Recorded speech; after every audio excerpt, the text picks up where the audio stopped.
La une ce soir, la campagne référendaire est ouverte depuis le 22 octobre dernier. Nous en sommes au 4e jour. Les formations politiques sillonnent le pays pour expliquer aux populations le contenu du nouveau texte constitutionnel et aussi la conduite à tenir lors du scrutin du 30 octobre prochain. Remise officielle du rapport de la CDVR à la primature ce mardi.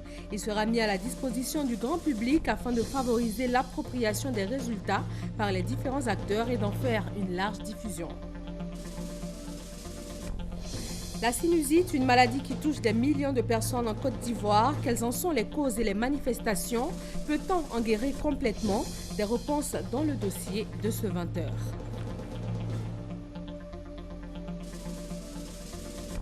Au moins 12 personnes tuées ce mardi dans une attaque à l'explosif à Mandera au Kenya, la deuxième en moins d'1 mois dans cette ville du nord-est frontalière de la Somalie.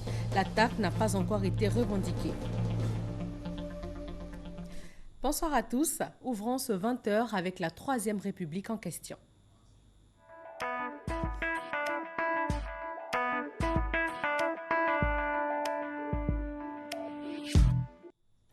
Quatrième jour de la campagne référendaire ce mardi 25 octobre. Le président Alassane Ouattara a rencontré hier à Yamoussoukro les têtes couronnées pour leur parler du nouveau texte constitutionnel. La Chambre des rois et chefs traditionnels de Côte d'Ivoire s'engagent en faveur de la 3e République. Awa Touré. Dans le processus d'élaboration de la nouvelle constitution, un sujet aura fait l'objet d'intenses débats entre le pouvoir et l'opposition. Il s'agit de la constitutionnalisation de la chefferie traditionnelle. Certains chefs de parti ont dit au président « Non, il ne faut pas mettre la Chambre des rois dans la Constitution pour 1001 raisons. Ça avait fait une institution de trop, leur statut déjà suffit. » Le président a dit, vous pouvez tout me demander, mais la place des chefs et des rois, c'est dans ma constitution. Un témoignage qui illustre l'intérêt accordé par le président Alassane Ouattara aux gardiens des coutumes et traditions. Des gardiens régulièrement consultés par le chef de l'État dans la prise de décisions majeures touchant à la vie de la nation. Mieux, il leur a accordé un statut et une chambre afin de formaliser leur contribution à la paix et à la cohésion sociale, des acquis consolidés dans le processus de nouvelle constitution. Votre engagement pour les générations futures, donc pour la Côte d'Ivoire des siècles à venir, construite sur le socle des us et coutumes, nous rassure. Vous êtes un visionnaire, amoureux de la Côte d'Ivoire, pour les générations qui nous regardent et assurément nous interrogent sur leur avenir et devenir.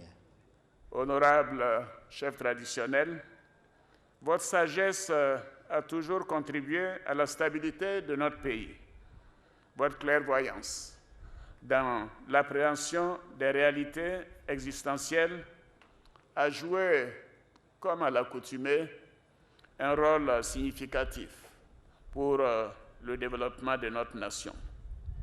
Vous qui représentez nos traditions, notre histoire commune, vous devez partager avec les populations de nos villages et campements ce projet constitutionnel qui constitue le socle de la nouvelle Côte d'Ivoire que nous voulons bâtir ensemble. Comme on le voit, entre le président Alassane Ouattara et les têtes couronnées, l'aventure ne s'est pas arrêtée à novembre 2010 lorsqu'il briguait son premier mandat. L'aventure se poursuit donc et est en passe de devenir celle d'un tandem gagnant au service d'une nation qui se veut à la fois moderne et attachée à ses valeurs culturelles. Écoutons maintenant quelques réactions après cette rencontre de Yamoussoukro. Je serai sur le terrain pour mobiliser les populations pour voter le oui. Je pense que le président l'a bien dit. C'est une constitution qui nous amène dans une autre république et c'est important qu'on la soutienne. Le Tonkpi et l'Ouest montagneux sont totalement mobilisés pour soutenir la naissance de la 3e République, suivre la voie tracée par les représentants de la République et faire en sorte que tout ce que nous avons maintenant de grand de positif pour la Côte d'Ivoire puisse donc rentrer dans la durée. C'est pour cela que nous partons d'ici rejoindre les parents pour la mobilisation générale. Absolument. Cette constitution qui est d'abord inclusive, mais surtout moderne et qui épouse les réalités historiques de notre pays. Cette constitution vient garantir la stabilité et la paix. Cette constitution vient garantir la vacance du pouvoir. Cette constitution vient permettre l'alternance sans que personne, comme il a dit d'ailleurs le samedi pendant son meeting, il ne veut plus qu'une seule personne puisse manipuler la constitution. La constitution devient donc la Bible, le Coran de tous les Ivoiriens. Et cette constitution, qui est l'avènement, qui marque l'avènement de la Côte d'Ivoire nouvelle, doit être adoptée par tous les Ivoiriens. C'est pour cela que nous appelons tous les Ivoiriens, le 30 octobre, à aller voter massivement cette constitution. Nous allons aller vers les populations, leur donner la bonne nouvelle pour les chefs traditionnels, mais également pour les jeunes, pour les femmes, pour toute la Côte d'Ivoire, qui, à travers cette constitution, s'inscrit dans la modernité, s'inscrit dans le développement durable. Et c'est une bonne nouvelle que nous venons entendre du président de la République ce matin. Le Parti ivoirien des travailleurs, PIT, membre observateur du groupement politique du RHDP, donne sa position. Le président du parti, Seka Joseph, appelle tous ses militants à voter oui. Gabriel Zani.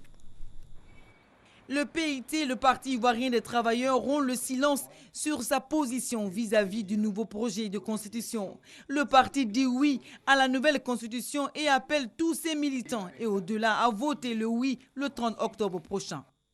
Le PIT fait une analyse lucide et demande à la population ivoirienne d'aller voter oui le dimanche 30 octobre 2016. Depuis la présidentielle de 2010, le PIT s'est inscrit dans une logique d'accompagner le processus de paix. Le président du PIT note aussi des avancées notables dans la nouvelle constitution. Il justifie certains points qui fâchent l'opposition.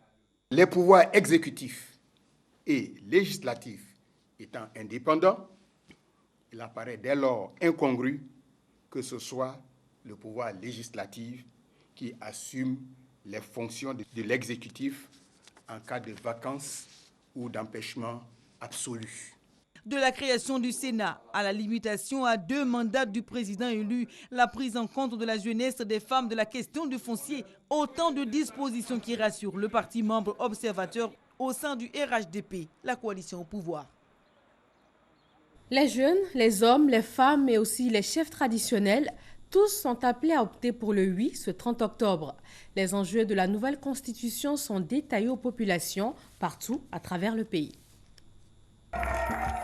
Loin de l'austérité de son poste de chef de gouvernement, Daniel Kablan-Duncan était ce mardi avec les populations du Sud Comoé. Parfois dans sa langue maternelle, il pousse l'explication pour que le message soit perçu par le plus grand nombre. Une nouvelle constitution, explique-t-il, pour ôter les articles confligènes. Dorénavant, il va y avoir un poste de vice-président en Côte d'Ivoire qui va aller aux élections avec le président de la République. Comme ça, si le président n'est pas là, si pour une raison ou une autre, il quitte sa fonction, le vice-président prend la place. Tout le monde le sait à l'avance et de manière automatique. Il n'y a pas de parade pour ça. Autre point clé, celui de la jeunesse. Le projet de nouvelle constitution place au cœur de l'action gouvernementale les jeunes. À Thiébissou, première étape de ce périple, le ministre d'État auprès du président de la République chargé du dialogue politique et des relations avec les institutions, Jeannot Ahoussou Kouadio, avait à ses côtés Lambert Kouassi-Kona et Paul Kofi Kofi. Ici, les cadres ont rassuré l'envoyé du président Alassane Ouattara et de son aîné Henri Konabédien qu'à Thiébissou, les populations répondront oui à la nouvelle constitution par un taux de participation de 90%. Idem à Toumoudi où les ministres Ala Kouadio, Rémi, Raymond Goudou, Kofi et les élus locaux ont mobilisé leurs militants et parents. Didier Vie a été la dernière étape de la tournée. Partout où il est passé, Jeannot Ahoussou Kouadio a lancé le message du oui, tout en expliquant pourquoi voter la nouvelle constitution. Les cadres de Séguéla étaient dimanche dernier face aux populations du département pour les inviter à accepter la nouvelle constitution. Séguéla doit être premier au niveau du suffrage, du oui. La seule question que vous devez vous poser, mais qui a proposé cette constitution? Si c'est Alassane Ouattara, vous savez que lui, s'il vous montre un chemin, vous devez le suivre parce que vous lui faites confiance, parce que vous l'aimez et il vous aime. La nouvelle constitution ne vise personne, elle est impersonnelle. Elle va doter notre pays d'institutions modernes et efficaces. Elle garantit à notre pays une paix durable. Les populations de Séguéla ont promis à Amadou Soumaoro et Ahmed Bakayoko de prendre d'assaut les bureaux de vote le 30 octobre prochain pour un oui massif. Pour le triomphe du oui au soir du 30 octobre 2016, le ministre Kobena Kwasi Adjoumani parcourt la région du Gontougo.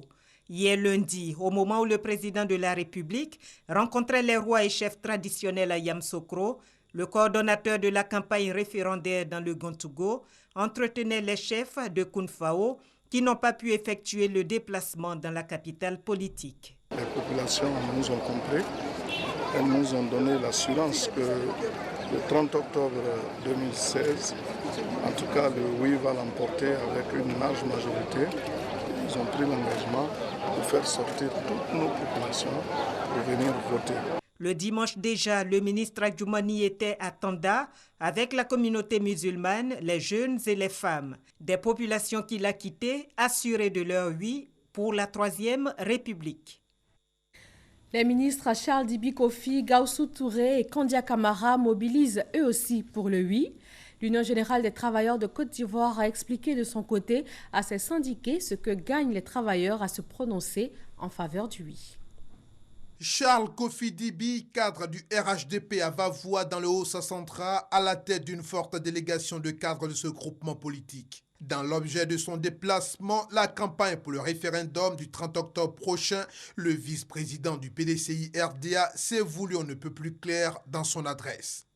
Le président de la République et son aîné, le président Henri Konan Bédié, nous permettent, à travers cette nouvelle constitution, de faire des projections objectives, des perspectives intéressantes. Le 8 massif, c'est la consigne sur laquelle Charles Kofi Dibi, sa délégation et la population se sont dit au revoir.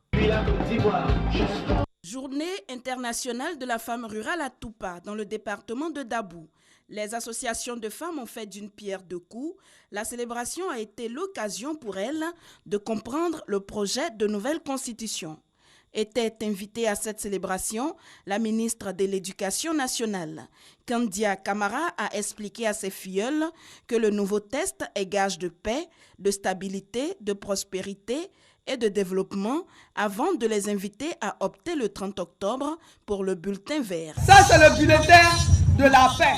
Ça, c'est le bulletin pour la stabilité en Côte d'Ivoire. Ça, c'est le bulletin pour le bonheur des Ivoiriens. Ça, c'est le bulletin pour le développement de la Côte d'Ivoire. La ministre Kandia Camara a par ailleurs invité les femmes de Toupa à se faire le relais pour la promotion du projet de nouvelle loi fondamentale auprès des populations. Pour cette rencontre d'information et d'explication, le Denguélé a battu le rappel de tous ses cadres. Pour le ministre Gaussou Touré, la nouvelle loi fondamentale comporte de nombreuses avancées qui militent en sa faveur. Il s'agit, dit-il, de la création d'une vice-présidence, d'un Sénat, d'une chambre des rois et chefs traditionnels et la suppression de l'article 35 qui a été ces dernières années au centre de la fracture sociale. Le Denguélé uni comme un seul homme est venu ici réaffirmer sa ferme détermination de réserver un oui à 100% à la nouvelle constitution. Les cadres du Denguélé sont désormais en mission en vue d'une victoire écrasante du oui au référendum du 30 octobre. Dans le camp du non, la RTI n'a pas enregistré d'activité aujourd'hui. C'est donc encore le calme du côté de l'opposition.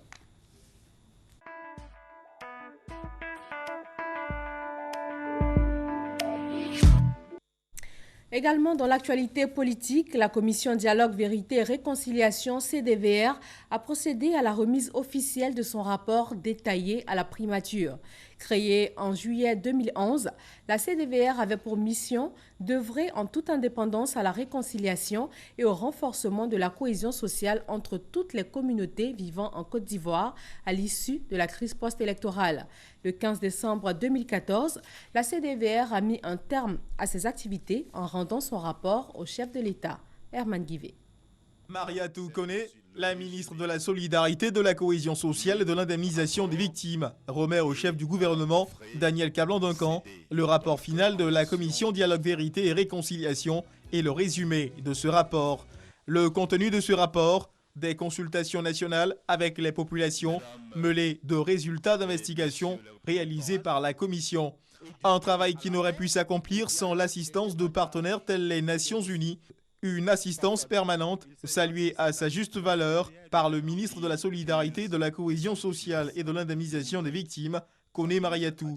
Occasion pour la ministre Kone Mariatou de donner le sens de cette cérémonie. L'objectif de cette cérémonie est d'informer l'opinion nationale et internationale des conclusions des travaux de la CDVR.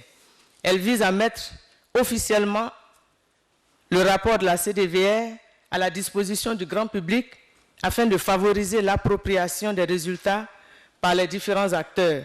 Cette approche visant à le rendre accessible à tous, c'est le lieu de rendre un hommage mérité au Premier ministre Charles Konan Banny, le président de la CDVR, ainsi qu'à toute son équipe, dont certains membres sont représentés ici, pour le travail abattu. Les défis sont importants. Le premier, ne plus retomber dans les erreurs du passé. Sachons toutes et tous, hommes et femmes, jeunes et vieux, tirer les leçons du passé pour construire le présent et préparer l'avenir de notre pays. La Côte d'Ivoire émergente en 2020, c'est possible si nous le voulons. Rappelons que le 28 septembre 2014, le mandat de la CDVR est arrivé à échéance. Le présent rapport rend compte de la mission accomplie à cette date. Sur le plan judiciaire, Simone Gbagbo a refusé ce mardi de comparaître à son procès. L'ex-première dame de Côte d'Ivoire dit ainsi suivre les conseils de ses avocats. Ces derniers avaient déjà annoncé qu'ils suspendaient leur participation en raison de l'impossibilité de faire témoigner certaines personnalités. Le juge a suspendu le procès pour le reporter au 3 novembre. Rappelons-le, Simone Gbagbo est jugée pour crime contre l'humanité. Un dossier santé dans ce journal, la sinusite, une inflammation des sinus, est le plus souvent due à une complication du rhume. Une sinusite aiguë dure quelques semaines. On parle de sinusite chronique quand elle dure plusieurs mois. Comment en guérir? Médecine moderne ou traditionnelle? Le dossier est signé Eugène Atoubé. Centre hospitalier universitaire de Cocody, service d'otorhinolaryngologie, ORL. L'ORL est la spécialité en médecine qui s'occupe des maladies des oreilles, du larynx, de la gorge et du nez. De tous les patients reçus en consultation dans les services ORL, les plus nombreux sont ceux souffrant de la sinusite. Quand il y a une sinusite qu'on appuie dans cette zone, généralement le patient a mal. C'est un médecin généraliste l'a reçu, lui a fait la radio, il a une radio de sinus Blondo, et puis maintenant nous, on nous l'adresse pour sa prise en charge. La sinusite est une pathologie en rapport avec l'inflammation de la muqueuse qui tapisse une cavité qui se trouve au niveau de la tête qu'on appelle le sinus. Les personnes atteintes de cette maladie ne sont pas toutes logées à la même enseigne. Leur chance de guérison est en fonction de la forme de la maladie, selon qu'il s'agit d'une sinusite aiguë ou d'une sinusite chronique provoquée, elle, par des allergies. Les sinusites aiguës sont des sinusites infectieuses. Ce sont des sinusites curables, c'est-à-dire bactériennes traitées par antibiotiques qui régressent. Ensuite, vous avez les sinusites chroniques qui sont la plupart du temps des sinusites en rapport avec le milieu dans lequel nous vivons, c'est-à-dire les sinusites allergiques. Cette sinusite allergique, on l'a de façon continue, c'est-à-dire elle sous-tend notre existence. Le service ORL du CHU de Cocody ne désemplit pas. Dans la plupart des cas, les patients arrivent en consultation à un stade avancé de cette maladie. J'avais pensé que c'était la saison qui faisait que j'avais le rhume. Au lieu que ce soit un simple rhume, c'est des odeurs qui se dégagèrent avec des douleurs au niveau dans l'intervalle des yeux, du nez. Et donc le docteur m'a fait savoir qu'il s'agit actuellement d'une infection. Je travaille dans un centre qui se trouve près d'une décharge. J'avais des difficultés au niveau de la tête. Je sentais vraiment des mauvaises odeurs. Il a dit comme ça qu'il y avait des malades qui avaient la sinusite et qui avaient ces nausées qui ne finissaient pas. Le médecin m'a demandé de faire le blondeau. Et ça a démontré que j'avais la sinusite. Selon l'Organisation mondiale de la santé OMS, 20% de la population mondiale souffre d'infections rhino-sinusitaires. En Côte d'Ivoire, on estime à 4 millions le nombre de personnes atteintes de sinusite. Maladie apparemment bénigne, mais que les spécialistes en ORL qualifient de tueuse silencieuse, du moins lorsqu'elle atteint les méninges, précise-t-il. Une complication qui peut être évitée à condition que le patient se fasse traiter par un spécialiste de l'apparition des premiers signes de la maladie. Toute maladie chronique, malheureusement, qui s'étale dans le temps, va détériorer la qualité de vie du patient. Il est très important de voir rapidement un spécialiste ORL devant des symptômes comme l'écoulement nasal ou comme les éternuements, surtout s'ils s'inscrivent dans la durée. Il faut qu'on fasse la sensibilisation pour que la population sache qu'on peut traiter la sinusite de manière médicale. Le traitement est cher parce que le traitement est long. Si les autorités pouvaient aussi nous aider en ce sens, ça allait nous arranger. La réalité est que beaucoup de personnes atteintes de sinusite restent dans une inertie coupable. Elles ne prennent vraiment conscience de leur maladie qu'à un stade avancé. Sur la question de la guérison, le débat reste ouvert entre la médecine moderne et la médecine traditionnelle, représentée par les naturothérapeutes qui promettent une guérison en moins de temps et à moindre coût. Je suis guéri. Tous les maux que j'avais ont disparu. Avant le traitement, on fait une radio. À la fin du traitement, on fait une radio.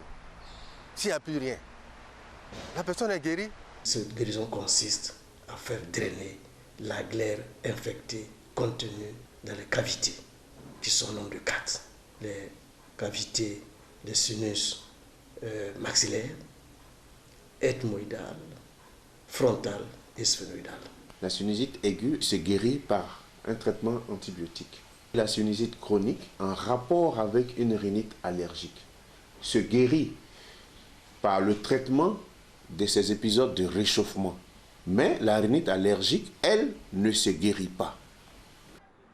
Difficile devant cette réalité de ne pas s'alarmer, vu que tout aujourd'hui dans notre environnement et dans notre quotidien nous expose à la sinusite. Alors, bien de malades de la sinusite se tournent désespérés vers les naturothérapeutes. Dans un environnement où chaque jour la sinusite prend de l'ampleur, les malades seraient heureux de voir une franche collaboration et un partenariat gagnant-gagnant entre ces deux médecines.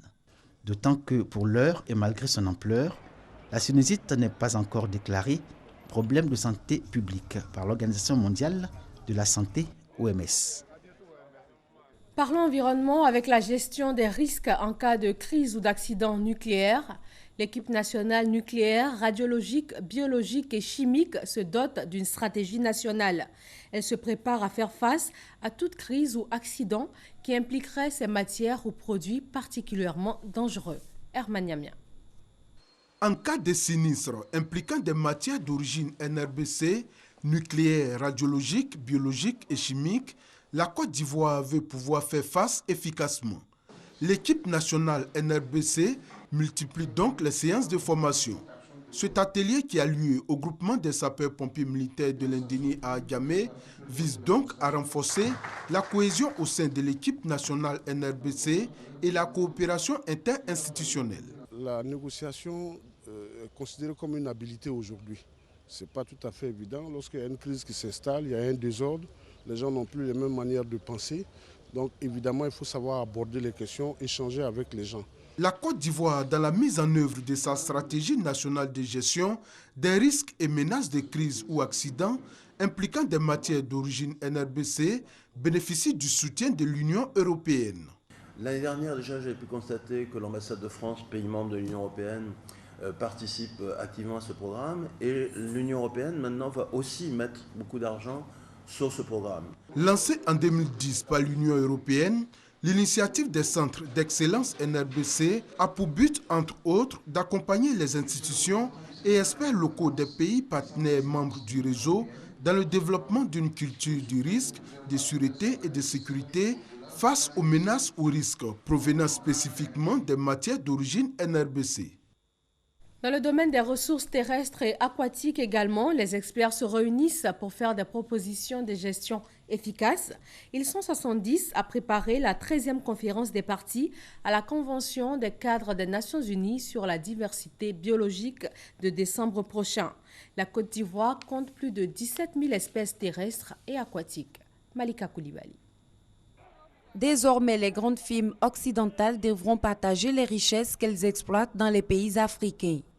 Mais pour mieux en bénéficier, ces pays africains doivent trouver un cadre réglementaire. Et maintenant, sur le plan international, il y a donc un accord qui définit que les sociétés pharmaceutiques et cosmétiques, dès qu'ils vont aller vers les pays en Afrique, par exemple, et aussi ailleurs, qu'ils doivent établir des contrats.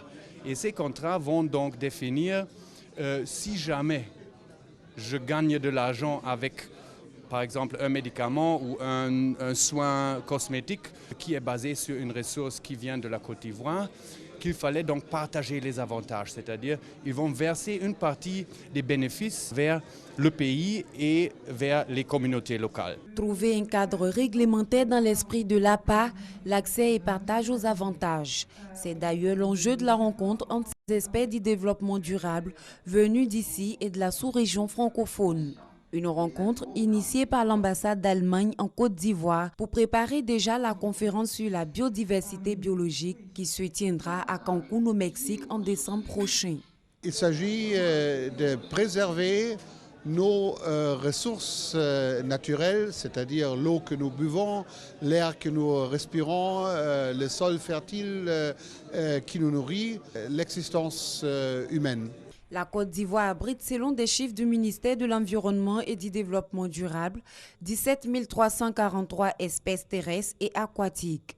Pour le gouvernement ivoirien, cette rencontre qui dure 4 jours et qui doit réglementer le cadre du partage des richesses est donc importante. Notons que la Côte d'Ivoire a ratifié le protocole de Nagoya et développe actuellement son système national d'APA qui servira de base au futur contrat d'accès et de partage des avantages liés aux richesses. Comment moderniser l'administration ivoirienne? Après 3 jours de travaux, le Forum international sur les réformes institutionnelles a fait des recommandations, notamment sur la transparence dans la gestion des services publics. Mamadou Kwasi. Fini le Forum sur les réformes institutionnelles et la modernisation de l'État. Une rencontre qui a enregistré la participation de plusieurs experts internationaux. Des recommandations portant entre autres sur la transparence, la valorisation des ressources humaines, le respect des règles d'éthique et l'obligation de rendre compte. Des recommandations contenues dans ce qu'il faut appeler désormais la déclaration d'Abidjan sur la réforme institutionnelle. Faire un audit organisationnel dans tous les pays qui ne l'ont pas encore fait, afin de les doter en fonction de leurs avantages comparatifs, des capacités humaines et d'envisager les réformes à mettre en œuvre. Le ministre de la fonction publique et de la modernisation de l'administration a félicité les participants pour la richesse du document de conclusion. Il promet la traduction en actes de ces recommandations pour une administration publique ivoirienne performante et efficace. Il s'agira d'offrir aux cadres et aux agents publics les conditions qui leur permettront de se sentir respectés et motivés dans un environnement professionnel. Je voudrais vous rassurer que ces recommandations et axes d'action seront fidèlement transmis au gouvernement pour leur traduction en plan d'action susceptible de modifier qualitativement notre administration. Plusieurs administrations publiques de Côte d'Ivoire et des pays de la sous-région ont pris part à cette rencontre. Et la déclaration d'Abidjan s'est vue comme une panacée pour le bonheur des fonctionnaires des États africains. Dans la commune de Cocody, les chauffeurs de taxis communaux appelés Ouaouara sont en grève. Pour dénoncer le retour des syndicats de transport dans la commune, les chauffeurs se sont réunis devant la mairie. Ils entendent gréver jusqu'à ce qu'une solution soit trouvée. Dans l'actualité internationale, au moins 12 personnes ont été tuées ce mardi matin dans une attaque à l'explosif au Kenya. C'est une maison d'hôte de Mandera qui a été visée. La deuxième attaque en moins d'un mois dans cette ville du nord-est frontalière de la Somalie. Elle n'a pas encore été revendiquée. Au Pakistan, ce sont au moins 60 personnes qui ont été tuées et une centaine d'autres blessées. Bilan d'une attaque contre une école de police dans le sud-ouest. 3 kamikazes ont tiré dans les dortoirs pendant près de 4 heures. L'attentat a été revendiqué par l'organisation État islamique quelques heures plus tard. Merci de votre attention. D'autres informations sur les www.rti.ci. À demain 13h, toujours sur RTI1.